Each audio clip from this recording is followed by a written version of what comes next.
All right, it's 6:30. You guys ready to roll? Yes. It is, It is officially the last Revelation class of this particular cycle. Then we pick up again, what is it, April 26th or something like that? It's the last Tuesday of April. We pick up again and we'll finish this book before summertime. So I'm going to go ahead and pray. We're going to be in chapter 15. Go ahead and grab that in your Bible, and I'll pray, and we'll just jump right in. Let's do this. Father, we are so needy. We need you to give us breath and life and everything. And God, you are so gracious. You have blessed us with everything that we need. You have blessed us with breath in our lungs. You have blessed us with friendship. You have blessed us with life in Christ. God, as we come to this chapter and this part of your word, we are reminded that it's easy to look around at the world around us and be discouraged. But when we come to your word, we see behind the curtain, as it were, and we see your great and mighty strength. We see your power, and we see that you are trustworthy. God, I pray that as we come to this passage, you would be with me, giving me wisdom to speak clearly, and that you would be opening our eyes to see what you have for us in this word. Amen. All right, so every once in a while, it's good to step back and remember kind of the context of what's going on in Revelation, the first century context. And because this particular chapter is one of the shortest chapters, I figured I could have a little bit longer introduction. So here we go. So remember, the first century churches at this time were experiencing escalating persecution. And at the same time, they were also experiencing escalating apostasies and perversions within the church. Remember the first opening letters that Jesus sends to the churches? You see this in those letters. You see that, one, the churches are either under attack by outside forces, like the synagogue of Satan, the Jews who were out there persecuting them, or the different pagan rulers that were instituting emperor worship. You have these things come up in those letters. But at the same time, you also have these admonitions from Jesus to the church to, hey, you need to clean house. You have this false teacher who has been teaching improper doctrine, and you've been tolerating them. Or you have been tolerating sexual immorality in the church. You need to clean house. So you see this kind of escalation of these two things happening. And in the midst of this, Christ calls them to faithfulness, repentance, and the word that he uses is conquering. Okay? In every single one of these letters, he motivates them and encourages them to conquer. And it's a really strange word when you think about the context, right? On the outside, there are all of these forces pressing down on them, and it seems like if I look down the road a little bit, it doesn't seem like it's going to get any better. And on the inside, you have things are just kind of falling apart, and Jesus just gives them very clear directions. Stand against this and clean house. Preach the word faithfully. Do church discipline. Call each other to repentance. Don't forsake your first loves. Come back to the gospel. And that's what Jesus tells them. But again, this is what the experience would have been like as the early church. You look around, and it looks like evil and darkness are winning. It looks like the enemy is winning. And we're the people who have this wonderful gospel about how Christ is Lord.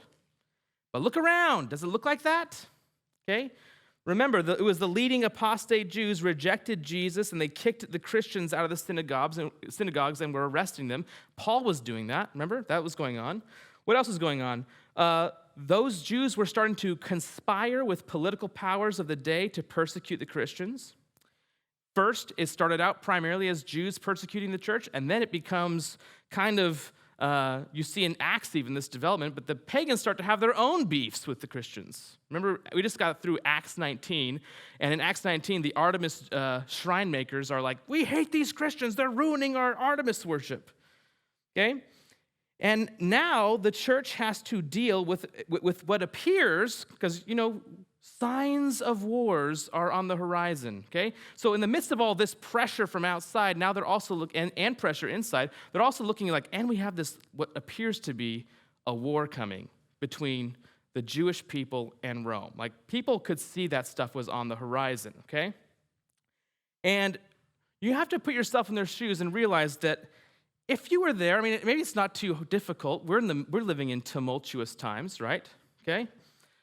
It's really easy when you're just looking outside to get discouraged, right? It's incredibly easy to get discouraged, and discouragement leads to pessimism and complacency.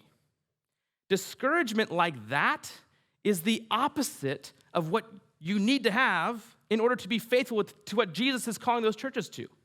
How can you set your hand to the plow and get busy with the things that he's saying to do and be confident if you are also looking around and thinking, this is not working, this is not gonna happen, okay? And remember, in the middle of all this, the mission hasn't changed. So it's not just survive, it's conquer.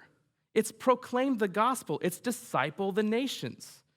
So you're looking around at this increasing pressure, like, how are we gonna do that, right? So Jesus calls them to witness to the gospel in faith, hope, endurance, and courage. In short, again, that word that Jesus uses, to conquer. So in order to do that, though, what do they need? They need to be encouraged. They need to have their eyes of faith opened in order to see what's really going on behind the curtain, as it were. They need to be shocked awake out of their complacency and their pessimism so they can walk by faith and not by sight, as 1 Corinthians tells us to do. And that's the point of the book of Revelation. Do you guys know what the word revelation means? To reveal, okay? The word revelation, the name of the word is apocalypse, okay? And everybody thinks apocalypse means end of the world. That's not what apocalypse means. It means revelation. And the idea that it conveys is that when you read the book of Revelation, you're seeing behind the curtain at what's really going on. You're seeing the spiritual realities, like you're looking outside and you're seeing it looks like evil is winning, and then you peek behind the curtain of Revelation, you say, oh, this is what's really going on. And here are the things that we see in Revelation, okay? First, God sovereignly rules over all historical events. Nothing is coming to God as a surprise. Has anything seemed like a surprise to God in the book of Revelation so far? Nothing, okay? Second, what's revealed to us are the spiritual realities acting behind the scenes. Specifically, we see the demonic realities inspiring nations, beasts, political regimes. And we also see not just the evil ones, we see the good ones. We see angelic realities as well, working on behalf of God's good design and God's holy warfare, as it were. What else do we see behind the curtain? We see God's incredible patience. You ever wonder why Revelation isn't just like one chapter and bam, it's done? Like, and judgment came, done. No. Why is it then a third of the trees get wiped out, then a third of this, then a fourth of these, and then now, where we're going to be talking about the climax. This is the beginning chapter leading into the climax of the book. Those stages are actually revealing to us something. Behind the curtain, as it were, we're getting a peek at God's incredible and wise patience. Incredible and wise patience. And then this is one of my favorite things that we see, and it's really popped for me as we've gone through the book of Revelation this last year. We see behind the curtain to the way that our worship and our prayers as Christians participate in God's doing stuff in the world and in history. We're going to see some of that more as we go on, but we see the prayers go up into the heavenly places, into the throne room, and they don't just sit there. God does stuff with them. Revelation chapter 8 is one of my favorite examples. The prayers go up. It says they go up, and an angel takes them and mixes them with fire on the altar, and then your prayers on the altar, on fire, get hurled down in judgment. That's not a way we think about our prayers sometimes.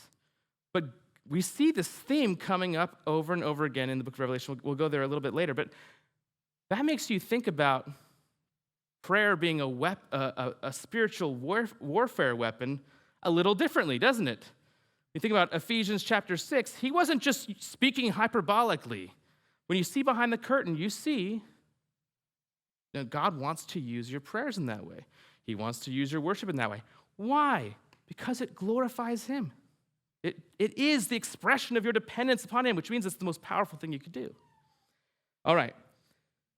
So with that mindset of peeking behind the curtain, as it were, let's look at Revelation chapter 15. All right, here we go. I'm just going to read the whole thing because it's a pretty short one. Then I saw another sign in heaven, great and amazing. 7 angels with 7 plagues, which are the last, for with them the wrath of God is finished.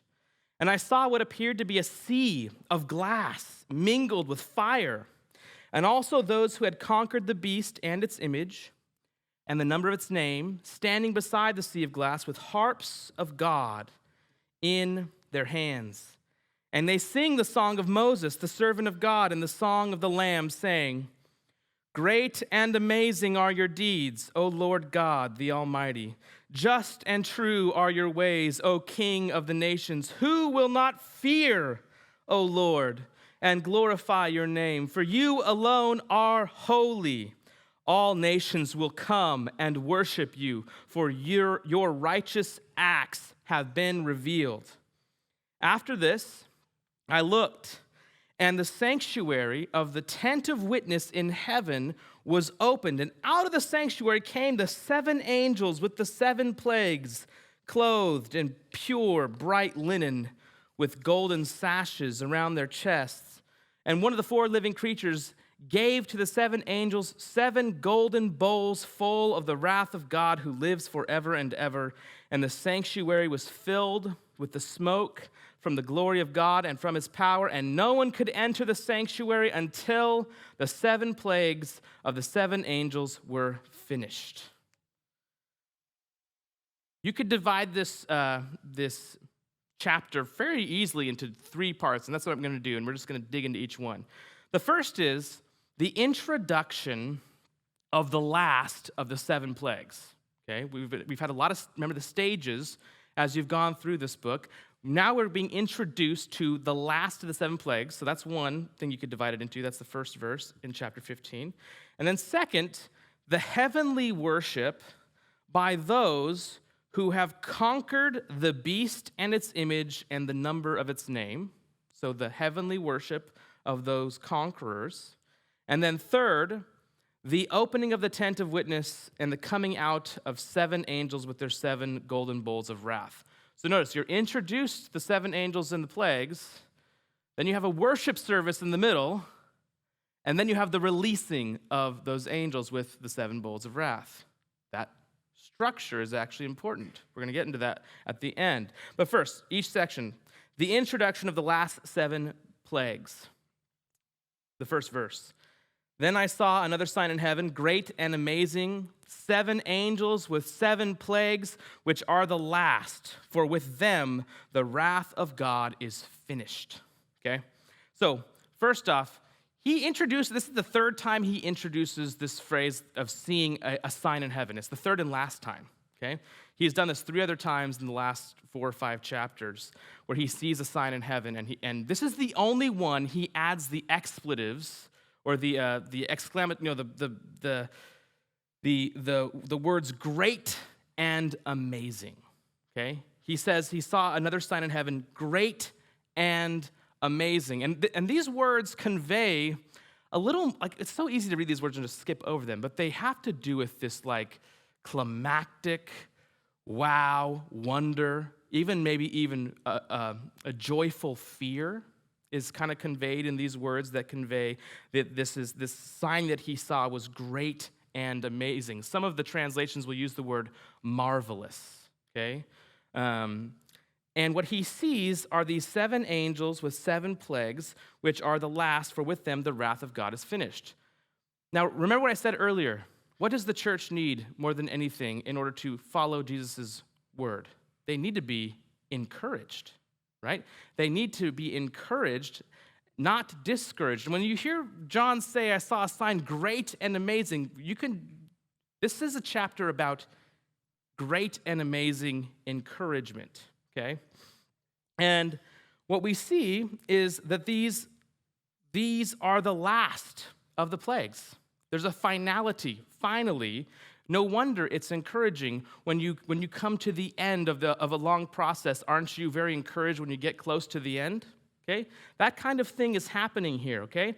Now, these last 7 plagues, one of the things we've mentioned along the way is that this book is super rich with Exodus motifs, okay? So when you hear the word plague, you should probably think, oh, Exodus, right? There were lots of plagues then, right? How many plagues were there during Exodus? 10 plagues, okay? Now, when he says the last of the 7 plagues, these 7 plagues, which are the last, the assumption actually is that there's been plagues prior, right? Well, if you go in the book of Revelation and you look up, where else have we actually seen the word plagues mentioned? There's only one other time, and it's in Revelation chapter 9, and this is what we read there. By these, and this is after an unleashing of 3 plagues, okay? So it says, but by these 3 plagues, a third of mankind, and I remember teaching on this and telling you guys that the word there for third of mankind is actually the same thing as a third of the men in the land, okay? So that's a translation thing that I think is important. Unfortunately, it's just you get a mixture of translations based on which one you get. But by these 3 plagues, a third of mankind, or the men, were killed by the fire and smoke and sulfur coming out of their mouths. These are the creatures, the demonic creatures. For the power of the horses is in their mouths and in their tails, for their tails are like serpents with heads, and by means of them they wound. The rest of mankind, or the men, who were not killed by these plagues, did not repent of the works of their hands, nor give up worshiping demons and idols of gold and silver and bronze and stone and wood, which cannot see or hear or walk, nor did they repent of their murders or their sorceries or their sexual immorality or their thefts. So the image here is just what I've said earlier. God sent 3 plagues earlier, and those 3 plagues did not result in their repentance. That God was being patient by spacing this out. This should kind of remind you a little bit of Exodus too. God gives Egypt a whole lot of opportunities and Pharaoh to repent through the sequence of events and the sequence of plagues. Okay, and the fact that we have 7 now and 3 prior, and those are the only plagues mentioned actually in the book of Revelation, kind of brings us zooming in to think, okay, John wants us to be thinking about Exodus again, okay? And that's one of the things that we've seen already. We've seen that John refers to Jerusalem as what? Sodom and Egypt, spiritually, okay? And the picture here is, again, it's the irony and the tragic irony that Israel, the nation that was rescued out of Egypt, through their not repenting and through their unfaithfulness and apostasy and adultery, has become just like Egypt. So now God's faithful remnant need to be rescued out of her. That is the theme that we've addressed quite a lot, and we see that coming up again here. One thing that's very interesting about the fact that there's 3 and then 7 broken up is that in the Exodus story, and this is all super fresh because I just got done teaching a bunch of Exodus with the youth. You guys know what I'm talking about, a lot of Exodus. So, but up until the 4th plague, so the first, second, and third plagues are all generically done upon all the people. It's from the 4th plague on that there starts to be discrimination in the actual plagues meaning they were only attacking the Egyptians. Okay, in the first 3 plagues, everybody kind of deals with them. Everybody gets the frogs, everybody gets the flies, and everybody gets the blood in the water, okay? And it's at the 4th that you start seeing Moses makes it clear in the passage that, and this only affected the Egyptians, and this only affected the Egyptians, okay? Now, what that has to do with this, it's hard to say, but I think that I think it's an interesting, when you think about God's patience here, and in history, with this unfolding of judgment upon Jerusalem, and it's what it seems to be the purpose of that passage there in Revelation chapter 9 that I just read to you. The goal was repentance. So through these plagues, as it were, in the beginning, there is people probably woke up. Oh my goodness, yes, I'm repenting. And people probably, their hearts were hardened. And you had this dividing line within the people. And that's really what plagues and crisis often does, is it actually brings people, it kind of tests your mettle and your faith, and the things that are shaken, that are left, get revealed, right? So that's kind of, seems to be maybe that idea between the 3 and 7, if you could think about how to split those things up. That's the only thing I could think of why that might be significant to be 3 and then 7. Okay, but now, these, we're told, are the last plagues, and that they are specifically, the words used are, for with them the wrath of God is finished. Well, what does that mean? That's a really important question, because if it's the wrath of God is finished, does that mean that after these plagues there's no more wrath of God ever? Think about this a little bit in light of even just what we know about salvation in Christ. When Christ died on the cross, he said what? It is finished, okay? And that has to do with the wrath of God being poured out on him for us, right? So I think it's important to think about the wrath of God being finished as having a particular local manifestation. It was finished in Christ, but it wasn't finished for these people or these people, right? The wrath of God on our behalf was finished on him when he bore our sins, right? But it wasn't finished everywhere, right? Agreed? Okay. So similarly, you can think about this particular passage in this way too. This is not about the finality necessarily of God's wrath once and for all. We have lots of examples in Scripture where God pours out his wrath on a final way upon a particular subject, an object. Okay, for instance, when Sodom and Gomorrah gets destroyed, his wrath is complete with them. He wipes it out completely, okay? You have a similar kind of idea when God is talking to Moses about how the sin of the Amorites is not quite full. That's why you can't go in. My wrath is not quite full against them yet for you to go in and attack them, okay? But then when they come in for conquest, it is time, okay? So here's what David Chilton says about this. The new sign initiates the climax of the book. There's no reason to assume that these must be the last plagues in an ultimate, absolute, and universal sense. Rather, in terms of the specifically limited purpose and scope of the book of Revelation, they comprise the final outpouring of God's wrath, his great cosmic judgment against Jerusalem, abolishing the old covenant world order once and for all.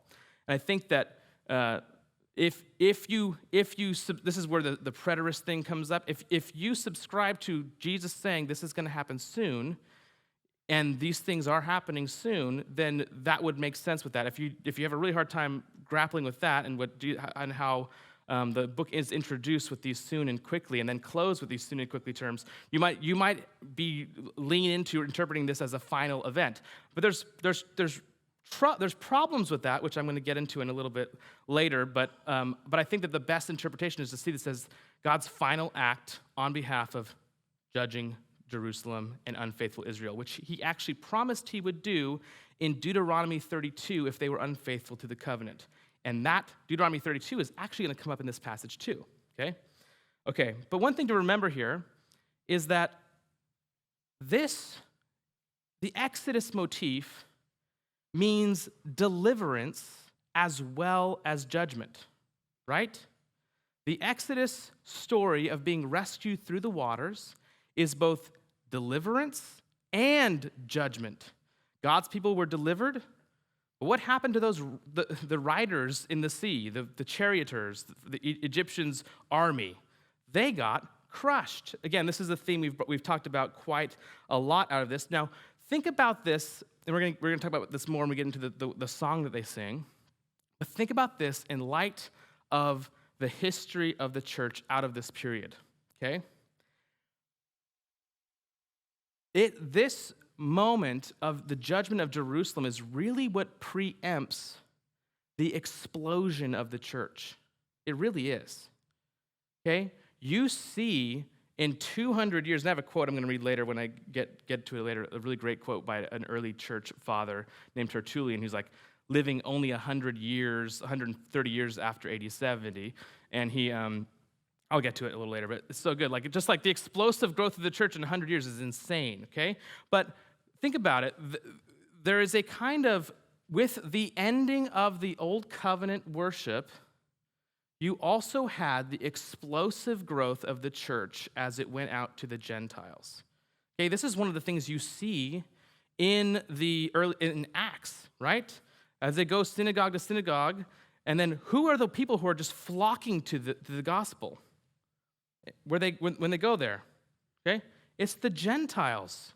It's one of the biggest controversies that happen in the book of Acts and in the early church, and a lot of the letters are about it. It's like, what do we do with all these Gentiles who are becoming Christians? Do they need to get circumcised too? Because that's a real gravel, really just slows things down, right? As soon as you have to get circumcised in order to belong to the people of God, things just don't move very fast. Like, I'm not going to, I'm just going to watch. I'm just going to be a God-fearer and watch, right? So you see that once the church explodes, that's one of the reasons. Of course, that's not the only reason. The outpouring of the Spirit is the real reason why it explodes. But it really is cooking with gas once the circumcision thing is done away with too. Okay, so the next section here, the heavenly worship, okay? After describing seeing these angels with the last of the plagues, he then shifts our attention from them to this heavenly scene, the different heavenly scene. And this is what he says. And I saw what appeared to be a sea of glass mingled with fire, and also those who had conquered the beast and its image and the number of its name, standing beside the sea of glass with harps in their hands. Okay, what is this sea of glass? Do you guys remember? This isn't the first time we've seen it. Anybody? It's very helpful to remember the furniture in the book of Revelation because you realize where you are when things pop up, okay? This sea of glass is first mentioned in Revelation chapter 4, verse 6, describing the heavenly throne room. And before the throne, there was, as it were, a sea of glass like crystal, okay? Remember, what is this heavenly throne room that we're looking at? It is the archetype, the original, that the tabernacle and the temple are copies of. This is something we've talked a lot about as we look at the heavenly temple. Hebrews talks about the priests who serve in the tabernacle and in the temple are serving a copy of heavenly things. So when we are getting a vision into the heavenly things, what we are seeing is the actual thing, the archetype of which the things down here are a picture, a shadow pointing towards. And it is the throne room of God. When God dwells with his people as in the tabernacle and as in the temple, that's him ruling among his people. And what's inside the throne room? What do you need in order to rule? His law is in the throne room. His law is in the Ark of the Covenant, the Ark of the Testimony, okay? Remember in Deuteronomy 32, when I talked about Revelation 5, one of the things that came up was, okay, what's this scroll on the right hand of the enthroned one, right? Well, if you go to Deuteronomy 32, you see that Moses makes then put the law of the covenant, like the Deuteronomic law, which is like the retelling of yes, we're agreeing with this, agreeing to do this like the third time, put that agreement on a stand in front of the Ark of the Covenant as a testimony against them if they do not obey it. Okay? So the furniture of the earthly temple and earthly tabernacle helps us understand what we're looking at when we look up into the heavenly tabernacle. So what is this sea of glass? Again, this is Exodus language. Okay, this is such a rich passage with Exodus. In fact, we ended our last chapter talking about how the blood that was spilled of the harvested martyrs was enough blood to make a path all the way to the Red Sea. Very interesting. But this sea of glass, if you see where it is in the furniture of the heavenly temple, it actually has a earthly counterpart in the tabernacle and in the temple. And it is what you would call the bronze laver. Or sometimes it's even referred to in Solomon's temple as the bronze sea, the sea. Okay, and what that was you'd go through the tabernacle, and the very first thing you got into once you went in was a washing station. Okay? And it was bronze, and it was full of water, and you had to wash in it. Okay? And in the temple, that is actually replaced with a huge bronze water basin. Solomon that's sitting on 4 different bronze oxen. You guys have probably seen these images of the Solomon's temple, and it's this massive thing. And they call it the bronze sea. It's so large. Okay? And what's interesting about that, anyways, all by itself, is that's actually itself repeating an Exodus motif. Okay? When God's people are rescued from Egypt, what do? They go through what? The Red Sea. And then what do? Then God feeds them in the wilderness. And then what do? They go deeper into the wilderness. Then what do? They meet God in the first Holy of Holies, Mount Sinai. Fiery, flaming on top, and then the law is given. And then there's this very interesting transfer that happens.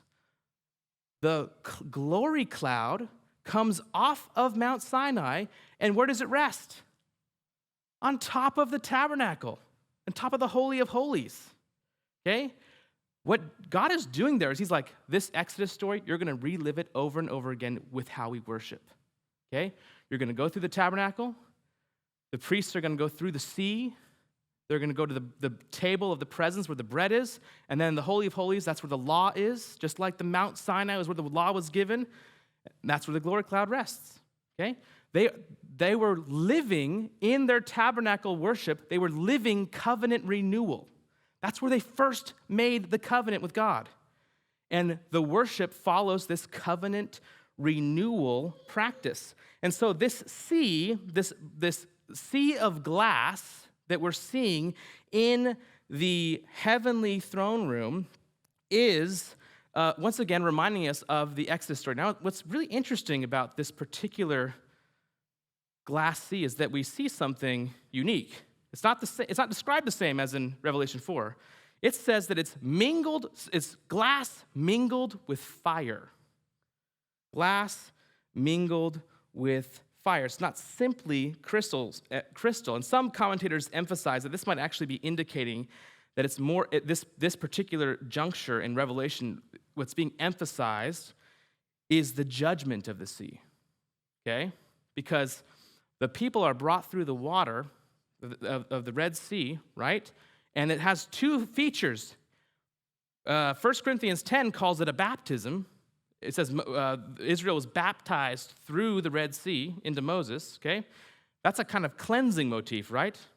You're being cleansed. You're being brought into this new people. But at the same time, it was also a judgment upon Egypt, okay? So another thing that actually Peter Leithart gets into, actually, I'll read this other quote here because it's connected to the people that we see in the throne room here, okay? So what we also see is these worshipers, okay? And these worshipers have, as it were, they're through into the heavenly tabernacle, and they are next to the sea of glass mingled with fire, and they're worshiping And it says that they are those who conquered against the beast. This is what Revelation 15:2b says, who had conquered the beast and its image and the number of its names, standing beside the sea of glass with harps of God in their hands. These are, if we look at chapter 14, who are those who conquer? There are those who bear the witness, who are martyrs to the very end, okay? And that's one of the things that actually Jesus says in one of his letters to one of the churches, that be faithful even unto death. Conquer, okay? Lightheart describes these particular worshipers as ascension offerings that pass through water and fire, okay? In the Old Testament, an ascension offering, this is Peter Lightheart here, an ascension offering was washed before it was placed on the altar, okay?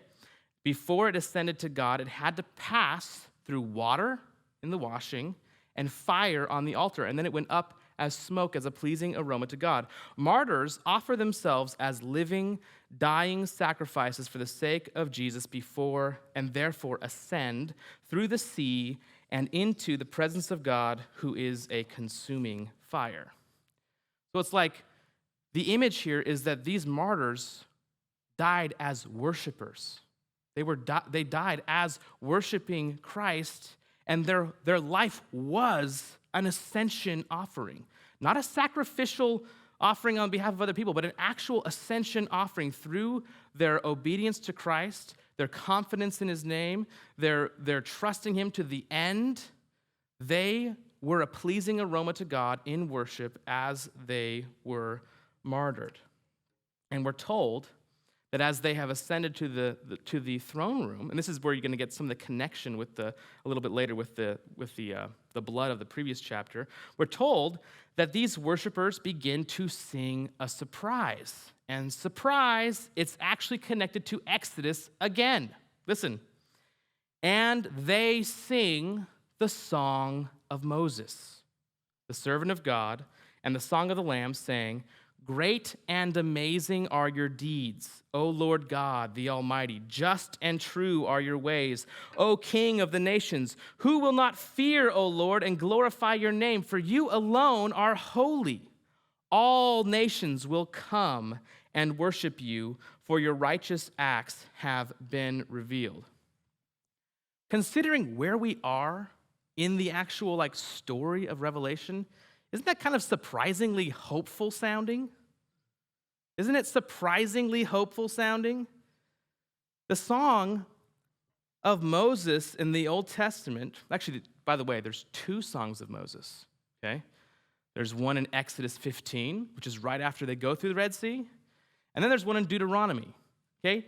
The one in Exodus 15 worships God for rescuing them out of the Red Sea, out of Egypt, and it's this big declaration that God is a great man of war who has thrown all Egypt's riders into the sea, and his name is great, and all the nations we're going to go into are going to fear him. Okay, that's what, in summary, that is the Exodus 15 Song of Moses. In Deuteronomy 32, it's a very different song. Deuteronomy 32 is a song about what will happen to Israel if they do not keep the covenant. It's a song mostly of judgment with some very hopeful, I think, messianic hopeful stuff at the very end, okay? Interestingly, these words here that are in the lyrics here that we read in Revelation don't come from either of those. Don't come from the Deuteronomy one or from the Exodus one. But either one of those songs would have been very applicable to what's going on in Revelation, right? Very applicable. But if you think about the themes, rescue, the church is rescued through Christ. He is our great Exodus, right? He is the one who is in his person, he bore our judgment, right? And we actually see what judgment looks like when we look at him. And then on the other side, we also are seeing at the same time what's happening to apostate Israel in these judgments in the book of Revelation. So I honestly think that he didn't quote, that we don't get a quote from one of them because we're supposed to kind of be thinking about both of them, okay? That wouldn't surprise me in the slightest. But instead, we get this kind of fresh rendition of some of the themes in those two songs, and it's way more hopeful sounding than either the Exodus one or the Deuteronomy one, okay? A couple of notes here from this particular song. And this song is incredibly hopeful. It proclaims this hope in the future evangelization of nations. Okay? Did you read that? Who will not fear, O Lord, and glorify your name, for you alone are holy. All nations will come and worship you, for your righteous acts have been revealed. I think it's very difficult to read this and think that this particular moment is supposed to be happening at the end of history. Because if this is about, because your righteous acts have been revealed in judgment, all the nations are going to look at this and worship you and fear you. Does that make sense if it happens at the end of the story? Okay? And actually and you might be thinking, well, why would you read it that way? Why not just be this big proclamation at the end of all things? Well, that's not the way the Song of Moses worked, okay? The Song of Moses, for instance, in Exodus 15, says this. Okay, this version in Revelation 15 is a much more hopeful version of what I think we see in this particular section of Exodus 15. After they were rescued from the Red Sea, it says this: you have led in your steadfast love the people whom you've redeemed. You have guided them by your strength to your holy abode. The peoples, the nations, okay, have heard. They tremble. Pangs have seized the inhabitants of Philistia. Now are the chiefs of Edom dismayed. Trembling seizes the leaders of Moab. All the inhabitants of Canaan have melted away. Terror and dread fall upon them. Because of the greatness of your arm, they are still as stone. Exodus 15 is saying, when the nations see what you did to Egypt, they're going to freak. They're going to freak out. They're going to tremble in their boots, and they're going to go, whoa, they're going to turn to stone. They're going to tremble. In Revelation, the song is, who will not hear? Who will not fear, O Lord, and glorify your name? For you alone are holy. All nations will come and worship you, for your righteous acts have been revealed. The picture here is that God's acting in judgment is actually going to be the reason the nations come and go, whoa, I'm going to worship that God. They tremble, but in Revelation, it's a trembling that leads to rejoicing, leads to worship, because the righteous acts have been revealed. Now if you think this all happens at the very end, and this is the climactic end of the book, it's very hard to understand the logic of the song if you're tying it to the Song of Moses.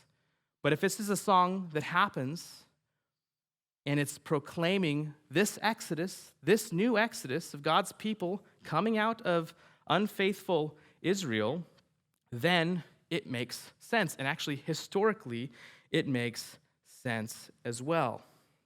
Okay, another thing about the song. This is a song sung by New Covenant worshipers. This is a song sung by Christians. Okay, I love to bring that up because if you think that the Christians shouldn't sing the Psalms, okay, you have really great reason here to say, wait a minute, they're singing the Song of Moses. That even predates the Psalms. Okay, so I just think that's a good plug for, let's keep reviving our Old Testament worship songs, even if they include imprecatory things, because God wants us to learn to speak His language and His words, and we shouldn't be embarrassed by it. He forms us through that. Again, to go back to what I said earlier, the hopeful part of it, okay? This is a song that proclaims a future hope of nations coming to worship the Lord, okay? This is the Tertullian quote time, okay? Tertullian, in AD 200, is talking to a pagan friend via writing and says, we, talking about the Christians, are but of yesterday, and yet We already fill your cities, islands, camps, your palace, senate, and forum. We have left to you only your temples. That is in 130 years after AD 70. That is some wild growth and movement, but it shouldn't really be surprising when you think about who God is, right? Right? But again, it didn't come with obvious signs all the time. A lot of times you're looking at it and you're like, I don't know, God. Like the first century church. This doesn't seem like it's going anywhere. Please just come soon, right? But rather, we see that the church being faithful in the midst of those times, you know that saying, the blood of the martyrs is the seed of the church? Well, the blood of the martyrs is the seed of the church, and also, what we're going to see here now, the blood of the martyrs is also God's judgment against the wicked rulers of the world and the wicked demonic strongholds in the world, okay? That's the last thing here, the 7 golden bowls of wrath. Okay, Revelation 15, 5-8 finishes us up. See the time here. That clock says it's 8:45, so it's like stop moving, it's just stuck there. So Revelation 15, 5-8 says this, after this worship service, it says, after this I looked, and the sanctuary of the tent of witness in heaven was opened, and out of the sanctuary came the 7 angels with the 7 plagues, clothed in pure, bright linen, with golden sashes around their chests. And one of the 4 living creatures gave to the 7 angels 7 golden bowls full of the wrath of God, who lives forever and ever. And the sanctuary was filled with smoke from the glory of God and from his power, and no one could enter the sanctuary until the 7 plagues of the 7 angels were finished. One thing I want to just zoom in on is that word in the very beginning there. After this, I looked. Okay? This is that structure I was telling you about earlier. We get introduced to these angels before the worship service. I think that's significant. And in fact, a couple of the commentators I read it said that this phrase, after this, is almost like a contingent phrase, meaning it's supposed to make you think that what's happening next was triggered what happened prior, okay? The after this I looked, and the sanctuary, the tent of witness in heaven was opened, and out of the sanctuary came the 7 angels with the 7 plagues. What happens right before this is the worship of God's people. Just like the prayers go up into the heavenlies, and just like the prayers of the martyrs under the altar are calling out for vengeance, and just like the blood that we talked about last week, the blood of the martyrs is the harvest of the grapes, the harvest, the ripe grapes which become crushed, and the blood of those grapes becomes the wrath of God poured out. Notice the participation of God's people in God's actions in history. Okay? The prayers go up, he takes those prayers, and he hurls them down in judgment. Okay? The prayers of the martyrs under the altar are calling out, and God says, I'm going to act on behalf of that. Just wait. The prayers, the blood that's crushed gets used in God's way of making justice here. Okay? Similarly, here we have these final plagues introduced to us, and then they are triggered by the worship of God's people. And I think that's teaching us something really important behind the curtain, and that is this notion of worship as warfare. Okay? So spiritual warfare makes use of prayer, worship, wielding God's word. Those are all the things we do on Sunday morning when we worship together. We are acting in that role that they are acting in the heavenlies, saying, God, rule and reign here. You are Lord. And we are participating in the calling we had from the very beginning to practice the dominion that God made us for. But we fell, and we now operate through Christ. So we're saying Christ rule. We're praying and worshiping and calling him to act, and he loves to work through his people. He designed the world in the very beginning that he would be glorified through people imaging him. right? He didn't just say, hey, you do whatever you want, and I'm going to rule, and then you're just going to do what I say. He says, I'm going to rule through you. That's crazy, right? But notice that theme carries through in this theme in Revelation of us and our participation in worship, in trust, against these demonic realities, against these spiritual darkness. We are participants. That's something we should never forget, because when you get complacent, when the church in the world gets complacent, when the church forgets its Lord, that's actually trouble, not just for them, but for the world. The church acts as a priesthood on behalf of the world and worships God and calls God to bless it and to bring people that are evil down and to bring people who are repentant in, right, to by grace save people. So that theme is super important, and I hope that you're encouraged by it. What we're doing on Sunday morning when we worship together is no small thing. It is participating in Ephesians says that he has brought us up into the heavenlies in Christ.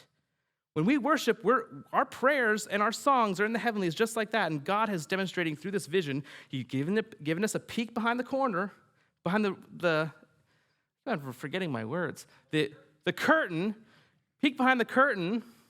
Maybe it's the corner too if it's like future, But peek behind the curtain to say what your worship, saints, God is using it to change the world. That's his He wants to change it through. That's the means he's chosen to change things is our worship. Why? Because it glorifies him. It glorifies him. We are weak and needy, and we say, God, act. Here, we're going to just bring you, we're going to recite your word, we're going to say we trust you, we're going to say please plead we're going to plead to you on behalf of our communities, and God acts. That's what we see. So what are these golden bowls? I'll just cut right to it. I think these golden bowls, because of what golden bowls are in the temple, golden bowls were used to, when the sacrifice was killed and the blood was captured, it was captured in golden bowls in the temple and tabernacle rites. And I think that these golden bowls, if it very much fits the pattern we've seen, these golden bowls are carrying, as it were, the blood of God's wrath that he's now going to pour out. Just like the prayers hit the altar and he hurls the prayers down that are on fire, these golden bowls, we'll see later in later chapters, are blood mixed with fire. Okay? Very similar. Prayers is one thing, blood is another kind of prayer when your blood is shed for the gospel. Okay? Now, what is this bit at the end here about how no one can enter the sanctuary? That's kind of weird. At the very end, it says here, and the sanctuary was filled with smoke from the glory of God and from his power, and no one could enter the sanctuary until the 7 plagues of the 7 angels were finished. What is it? Why is no one allowed to go in until the plagues are finished? Well, this is actually, I think, rehashing something I said earlier about the finality of this, okay? What does it mean to go into the sanctuary if we're thinking in temple terms, okay? Temple and tabernacle terms, you would go in, and the word for sanctuary, by the way, here is the same word that you would be used in the Greek Old Testament, the Septuagint, to refer to the Holy of Holies, the sanctuary, okay?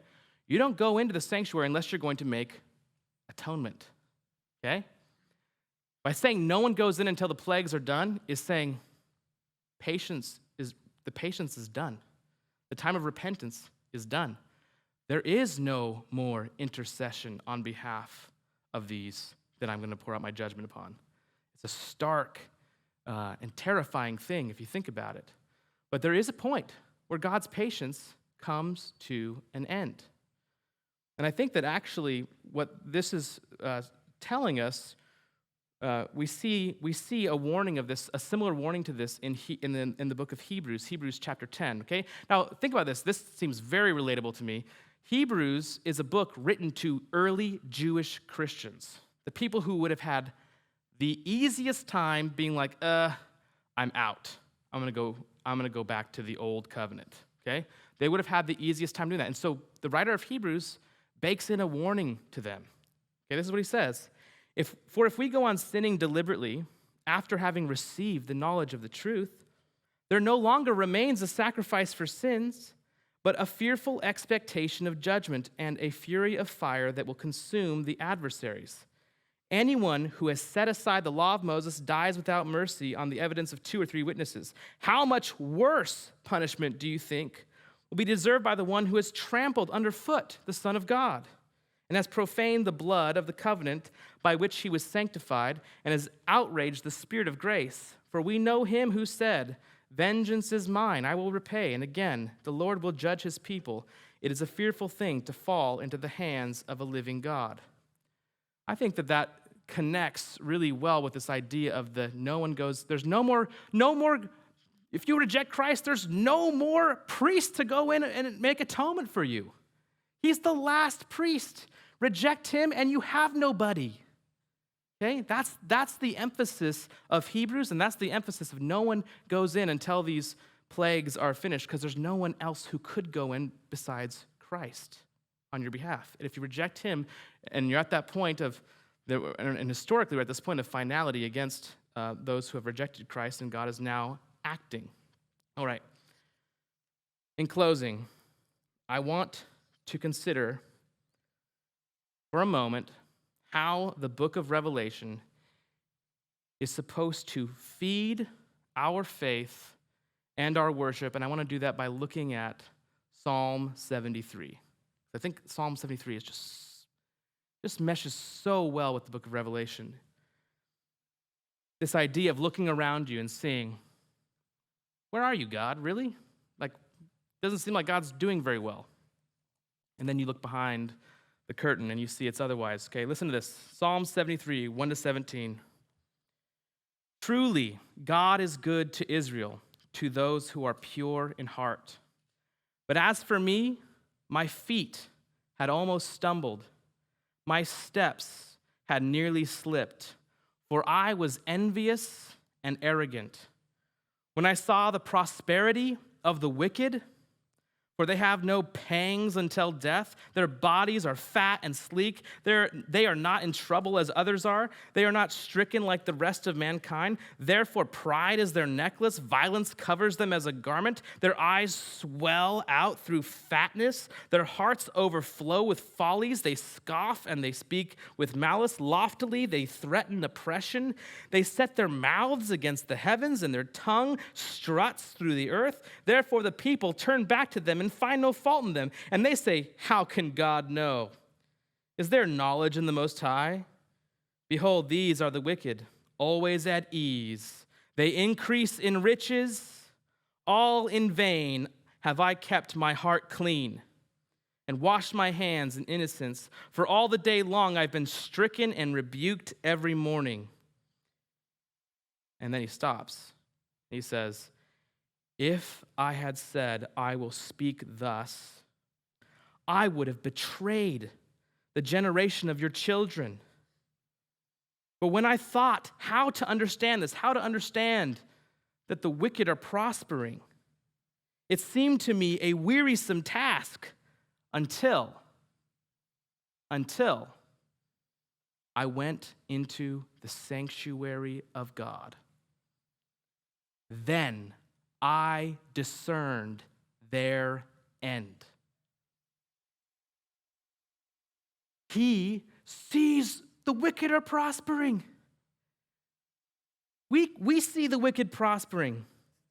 It can seem like evil and wickedness are winning. And that perspective can rob us of our hope. It can make us complacent. It can discourage us. This psalmist, this is Asaph here, was in exactly that same situation. He said he almost stumbled and slipped because he was becoming envious of the wicked. He almost betrayed the children with his pessimism. You ever feel that? You want to betray your children with your own pessimism? Until it all changed when he saw behind the curtain. Until he went into the sanctuary of God, and there he discerned the end of the wicked. And I'd encourage you to read the rest of the psalm if you are discouraged, because I love that juxtaposition, but the rest of it's the best part. Okay? And remember that in Christ, your prayers and your worship is in the heavenly places where we make war upon the wickedness of not just the age, but of our own hearts. Okay? Let's pray. Father, we thank you for this difficult book. We thank you for how much it presses into us in awkward ways. God, we pray that as we consider the world around us, you would help us to see behind the curtain. Help us to see that you are sovereign. Help us to see that there are spiritual realities at play. Help us to see that our prayers and our worship are the ways you've ordained to act in powerful ways. Help us to be humbled by that and also glorify you in that. And God, I pray that you'd help us to worship you as our sovereign Lord, who is sovereign indeed over all things and all days. Amen. All right. Any questions? Yes.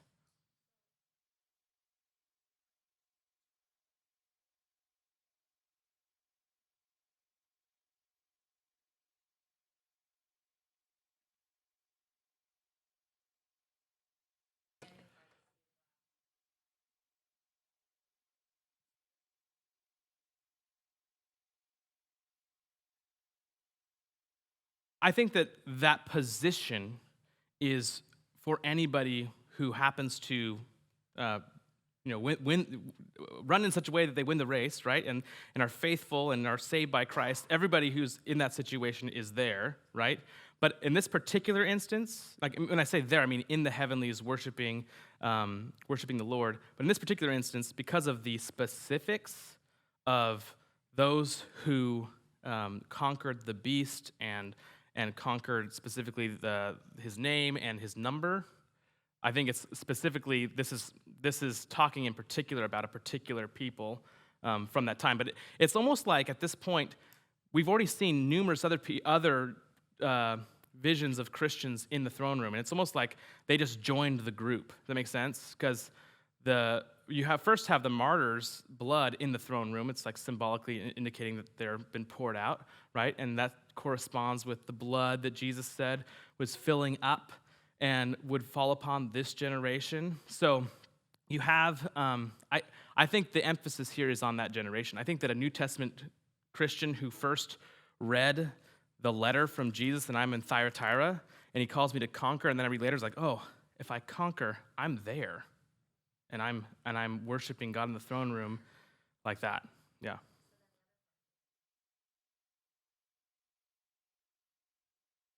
Ascension offering. These are the things you learn and remember when you study the really weird parts of the Bible, like the Leviticus offerings, and like, oh, they took this and then they washed all the innards, and then they go on the thing, and then they go up. Yeah.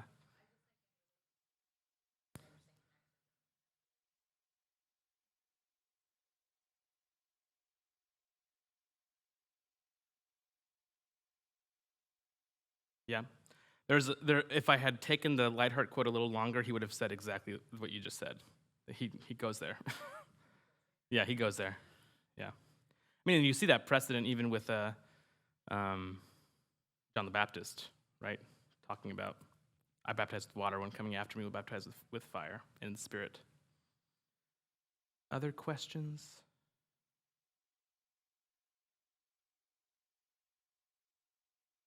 Going once. Okay, cool. You can obviously come and ask me questions up here if you would like to not do it in public. Thanks for coming out. Next Revelation class is late April.